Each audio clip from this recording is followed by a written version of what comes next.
আসসালামু আলাইকুম এভরিওয়ান, ঈদ মোবারক। যাইতেছি ঈদের নামাজ পড়তে। এই যে নামাজ নিয়ে নিছি। আজকের দিনটা অনেক সুন্দর। ভাবছিলাম যে অনেক বৃষ্টি টিষ্টি হবে, গ্লুমি হয়ে যাবে, বাট একদমই ঠান্ডা একটা দিন। আর ঈদ উপলক্ষে দিস মাই আউটফিট। এই টুপিটা বিগত 8-10 বছর যাবত আমি পরি। এটা কিনছিলাম এক বন্ধুর দোকান থেকে। সো এটা অনেক কাজে দিতেছে। এই পাঞ্জাবিটা এইটা 2 বছর আগে ওয়ান উম্মা থেকে কিনছিলাম। খুবই কম ব্যবহার করা হয়েছে, যেহেতু এখন একটু ম্যাচিউর হয়েছি। সবসময় ঈদের মধ্যে মানে কাপড় চোপড় কিনি না। এখন মনে হয় যে আসলে এগুলো অপচয়। কিছুদিন আগেও দেখা গেছে ঈদ মানেই ছিল মানে ঘুমাবো, এই সেই একটা মানে এটাই একটা trend. But Eid is not about ঘুমানো man. Eid is about happiness. ঘুরো ফিরো, এনজয় করো, খাওয়া দাওয়া করো, মিষ্টি খাও, আত্মীয় স্বজন বন্ধু বান্ধবের বাসায় যাও। সামহাও অন্যান্য দিনগুলারে মানুষ খুব উদযাপন করে, বাট ঈদরে মানুষ মানে ঘুমায় কাটায় দেয়। এটা হইতে পারে না। তো এলাকার ছোটো ভাইরা সবাই ছবি তুলতেছে, এনজয় করতেছে। এই সবাইকে ঈদ মোবারক।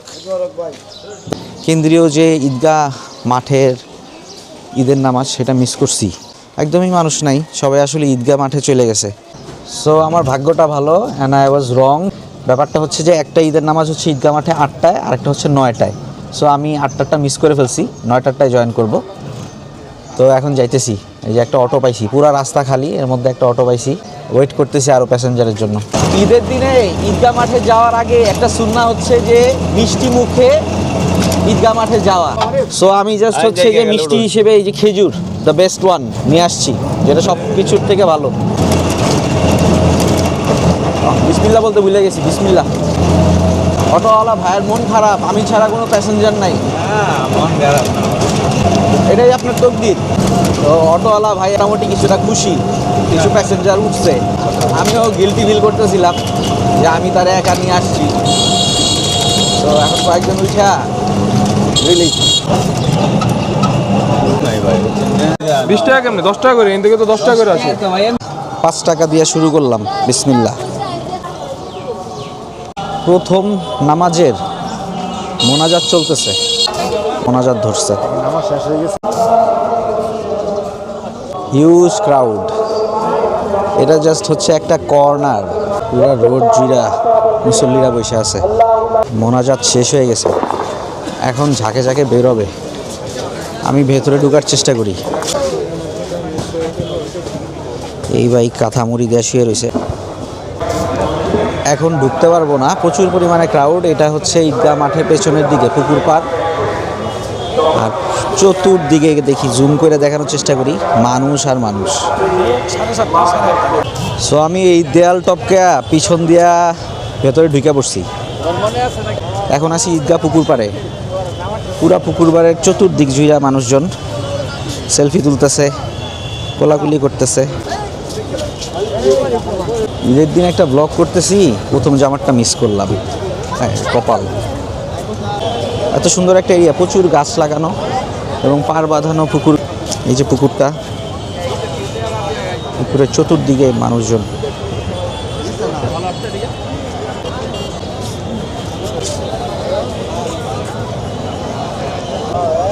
ড্রোন থাকলে ভালো হইতো, তবে যে ড্রোন কিনবো খালি থাকলে ভালো হইতো, থাকলে ভালো হইতো, এই কথাই বলি। ড্রোন থাকলে ভালো হইতো, ড্রোন আর কেনা হইতেছে না।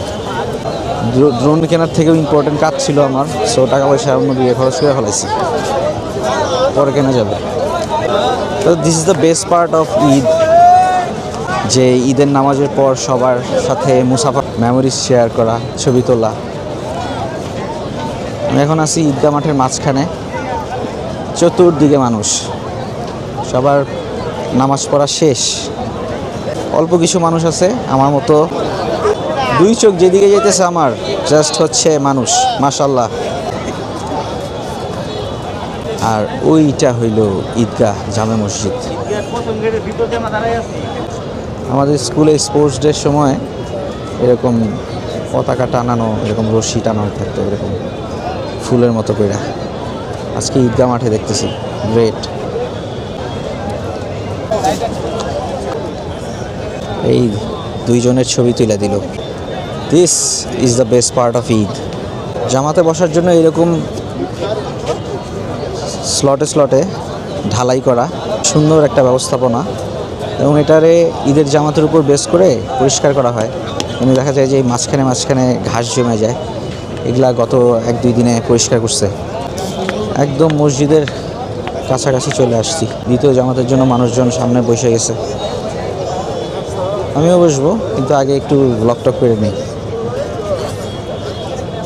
যদিও আসলে ব্লগ করা ঠিক না, আসলে ঈদের জামাতের একটা ফজিলত আছে, জিকির আজগার করা, পাশাপাশি চুপচাপ বৈশাখ খুতবা শোনার মাধ্যমে জামাতটা পালন করা। কিন্তু যেহেতু মানে জীবনে একবারই ব্লগ করব হয়তো, তাই আজকে ফজিলতটা নিতে পারতেছি না। আল্লাহ আমারে ফজিলত থেকে বঞ্চিত করো না, আমার ফজিলতটা তুমি দাও। এখানে একটা সাংবাদিকদের ক্রাউড দেখা যাইতেছে, সম্ভবত জেলা প্রশাসক কিংবা হচ্ছে সামাজিক কোনো জনপ্রতিনিধি এখানে আসছে। গেটের কাছে ভলেন্টিয়ার্স দেখা যাচ্ছে। এই তোরা কি প্রথম জামাত কি ডান? ওরা সবাই প্রথম জামাত পরে ফেলাইছে। So this is my outfit. আসতেছে 2 বছর আগে কিনছিলাম, 2টা ঈদ পার করছি, আশা করি যে আরও 3-4টা ঈদ এটা পরে আমি পার করব। এটা কেফায়া, আব্বার কেফায়া। এটা আই হোপ যে এটা আমার সাথে সারা জীবন থাকবে ইনশাল্লাহ।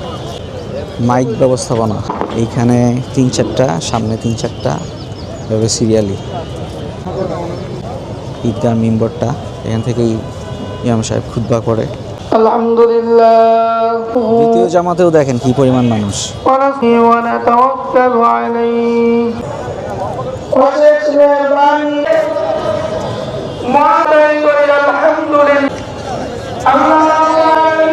ছবি চক্র,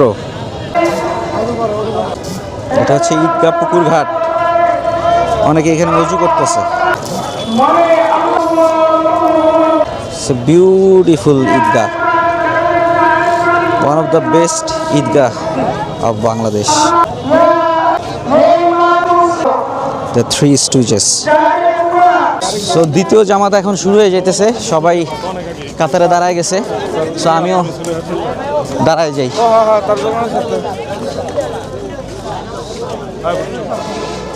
একটা ভালো জায়গা খুঁজতেছি।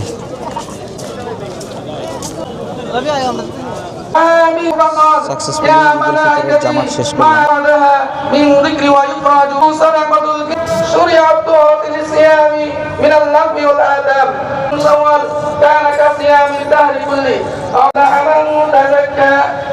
দান সংগ্রহ করা হইতেছে।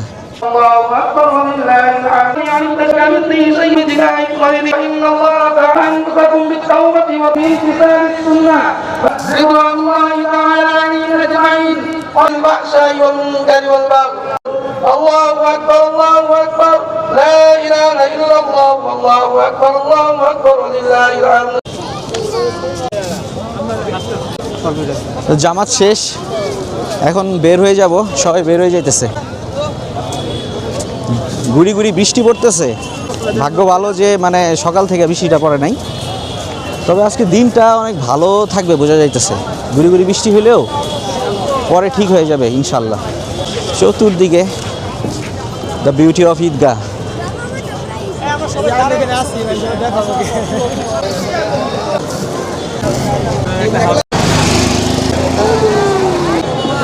বাচ্চাদের সব খেলনা, বাবাদের কাছে সব বাচ্চারা আবদার করতেছে বাবাদের পকেট কাটতে। ছোটোবেলায় থাকতে একবার আমি আব্বুর কাছে 5 টাকা চাইছি, তো আব্বু আমারে ভুলে 50 টাকা নোট দিচ্ছে। আমি তো অনেক খুশি হয়ে গেছি, হ্যাঁ আব্বুর কাছে 5 টাকা চাইছি, আব্বু আমার 50 টাকা দিচ্ছে। এটা আমি মানে আম্মুরে বলছি। রাতে আইসা আব্বু আমারে বলতেছে, বাবা আমি তো ভুলে তোমারে 50 টাকা দিছিলাম, ফেরত দাও। এটা কোনো ফেক না, একদম রিয়েল। এবং আব্বু সম্পূর্ণ টাকা নেয় নাই, কিন্তু কিছু টাকা ফেরত নিছিল। আই ওয়াজ সো হার্ড, অনেক কষ্ট পাইছিলাম যে আব্বু দিয়ে ফেরত নিল। আই ওয়াজ এক্সপেক্টিং যে আব্বু আর নিবে না, বাট সামহাও আব্বু নিছিল। কারণ ছিল, কারণ ওই যে আজে বাজে জিনিস কিনতাম, পটকা ফুটাইতাম। সো ঈদগাহ মাঠ মোটামুটি এখন ফাঁকা হয়ে গেছে। আমিও কবরস্থানের দিকে যাব, আব্বার কবর জিয়ারত করব। এইখানে একটা ভিনটেজ একটা গাড়ি দেখতেছি। এই গাড়িটা আমি কিনতে চাইছিলাম, কিন্তু ওই ড্রাইভার ভাই এটা বিক্রি করে না। এটা আমি প্রথমে 1 লাখ, পরে 1.5 লাখ টাকা বলছিলাম, কিন্তু উনি মেবি 3-4 লাখ টাকা চাইছিল, যেটা আমার কাছে ছিল না। অস্থির একটা গাড়ি আমার কাছে থাকলে এটা যে কি বানাইতাম, বাংলাদেশের one of the best car বানাই ফেলাইতাম। Look at this machine man, wow, this is pure luxury. ঈদগার ব্লগ করতে যেয়ে গাড়ি নিতেছি, কিছু করার নাই ভাই, I am a vintage lover. এখানে কার লাভার যদি কেউ ভিডিওটা দেখে থাকেন জানান তো ভাই, এটা কোন মডেলের গাড়ি। ওয়াও, আমার চারপাশে চতুর্দিকে বেগার্স, দুস্থ মানুষজন। আল্লাহ টাকা দাও, টাকা টাকা দাও, ইচ্ছা মতো হাজী মোহাম্মদ মহসিনের মতো খালি দান করব চতুর্দিকে। এই কবরস্থানে যাবেন না আপনারা? ওইখানে তো অনেক মানুষ ঢুকছে এখন কবরস্থানে, ওইখানে তো অনেক দান করবে। রাস্তায় এত ভিখারি ভাল লাগে না দেখলে, মানে সবাই টাকা না দিতে পারলে, সাহায্য না করতে পারলে কেমন জানি লাগে। আবার এই এতগুলা মানে অসহায় মানুষের মাঝখানে যে গুটি কিছু মানুষকে দিছি, ওইটা আবার মনে হয় যে বাকিদের জন্য মানে ইনজাস্টিস করলাম, যে বাকিরা কী করছে যে বাকিদের দিলাম না। সো এই ঈদের এই সময়টায় যারা হচ্ছে মধ্যবিত্ত এবং উচ্চ মধ্যবিত্ত এবং ধনী ব্যক্তিত্ব, তারা কাইন্ডলি পকেট ভর্তি কইরা ভাঙতি টাকা নিয়ে আসবেন এবং বেশি পরিমাণে টাকা নিয়ে আসবেন, যাতে সাহায্য করতে পারে। টাকা দান করার মধ্যে কিন্তু একটা অনেক মজা লাগে দান করতে।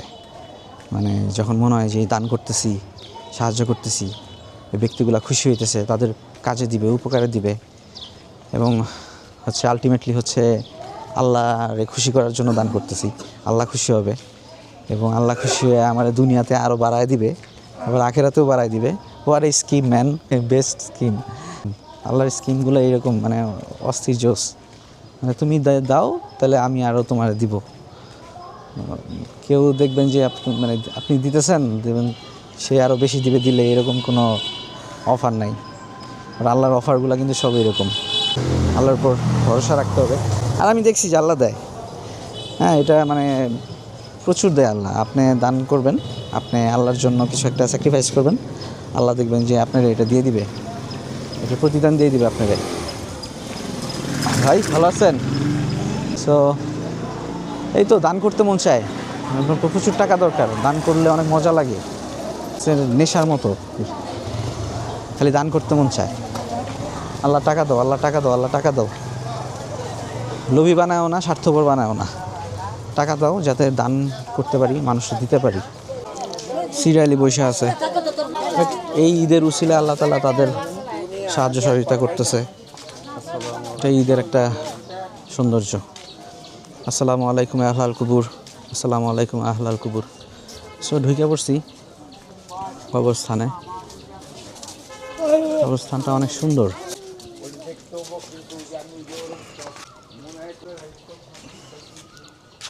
কবরস্থানটা জুড়ে হচ্ছে আপনার ফুল গাছ লাগানো। আই ডোন্ট নো যে এত ফুল গাছ আসলে কবরে লাগাইতে হয় কিনা। যতটুকু শুনছিলাম যে কবর অতটা সুসজ্জিত করতে হয় না, একদম সাদামাটা রাখতে হয়। ইনফ্যাক্ট যে অনেক উঁচু করে দেয় ওইটাও করতে হয় না। তো তারপরেও মানুষ আসলে আমরা ফুল গাছ লাগাই ফেলি। তো আমি চলে আসছি আব্বুর কবরের সামনে, কবর জিয়ারত করব। ও আব্বু, I miss my আব্বু। So but it's not the end. উনি জাস্ট হচ্ছে যে কালের পরিবর্তনে আরেকটা লেভেলে আছে, একদিন দেখা হবে। Once we are created, we are never dead actually. Just হচ্ছে এক লেভেল থেকে আরেকটা লেভেলে যায় মানুষ। সো ডিপলি যদি আপনি খেয়াল করেন, মানুষের কিন্তু কোনো শেষ নাই, শুরু আছে হিউম্যান কাইন্ডের। So that's a great news. So আলহামদুলিল্লাহ কবর জিয়ারত শেষ, এখন বাসার উদ্দেশ্যে যাইতেছি।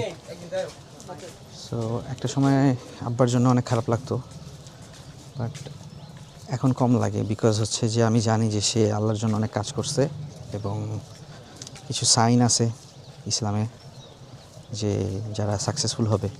সো আমার আব্বা, আমি বিশ্বাস করি যে ওয়ান অফ দেম, বাকিটা আল্লাহর ইচ্ছা। তো আর আব্বাকে হারানোর পর টেনশন লাগতো, কিন্তু এখন যখন মনে হয় যে এটা তো ইন্তেকাল, মানে কালের পরিবর্তন, আবার একটা সময় দেখা হবে, তখন ভাল লাগে যে আর কয়টা দিন পরেই বুড়া হয়ে যাব, মরে যাব। দেন হচ্ছে যে, কিংবা হচ্ছে যে বুড়া না হলেও যদি মরে যাই, তখন আব্বার সাথে দেখা হবে এক সময়। সো হি ইজ নট গন, আছে কোথাও। এটা মসজিদ একটা ছোট, যেখানে ইন্তেকালের পর দোয়া দুরুদ পড়ে এবং অনেকে এসে এখানে কোরআন শরীফ নামাজ পড়ে। আমি আব্বা যাওয়ার পর প্রচুর এখানে আসছি, প্রচুর সময় দিছি আইসা। এমনিতেও মাঝে মাঝে আসি, কারণ এই জায়গায় না আসলে ডিরেল্ড হয়ে যাব। এই যে বের হওয়ার পথেও ওনারা সবাই যতটুকু পারি চেষ্টা করব যে একটু টাকা পয়সা দিতে। আমি আসলে গ্রিডি দিচ্ছি, কারণ তাদের উপকার প্লাস আমার উপকার। আল্লাহ আমারে যে প্রমিস করছে আমারে বাড়ায় দিবে, পরকালে শান্তি দিবে, আল্লাহ খুশি হবে, এই জন্য এই সকল স্বার্থ আছে আর কি আমার দান করার পেছনে। আমার প্রতিবেশী আঙ্কেল চলে আসছে। বাসায় যাইতেছি, সাকসেসফুলি ব্লগটা করতে পারলাম। প্রথমে ঈদগাহ মাঠের প্রথম জামাত মিস করে ভাবছিলাম যে আমার কপালে ঈদগাহর ব্লগটা নাই, বাট সামহাউ আই ম্যানেজ। আলহামদুলিল্লাহ যে আল্লাহ আমারে সুযোগটা করে দিছে। সো এই তো বাসায় যেতেছি, রাস্তাঘাট ফাঁকা, ছোট ছোট বাচ্চারা অবশ্য বের হয়ে গেছে, বিভিন্ন খেলা শুরু হয়ে গেছে তাদের। বাসায় যাব, বাসায় যায়া খাবার দাবার খাবো, খাবার দাবার খায়া মিষ্টি টিষ্টি খাবো। আপনারা সবাই ভরপুর এনজয় করেন, বেড়ান, যত পারেন হচ্ছে যে বেশি বেশি করে ঈদটারে পজিটিভভাবে সেলিব্রেট করেন। সো ভালো থাকবেন, আসসালামু আলাইকুম।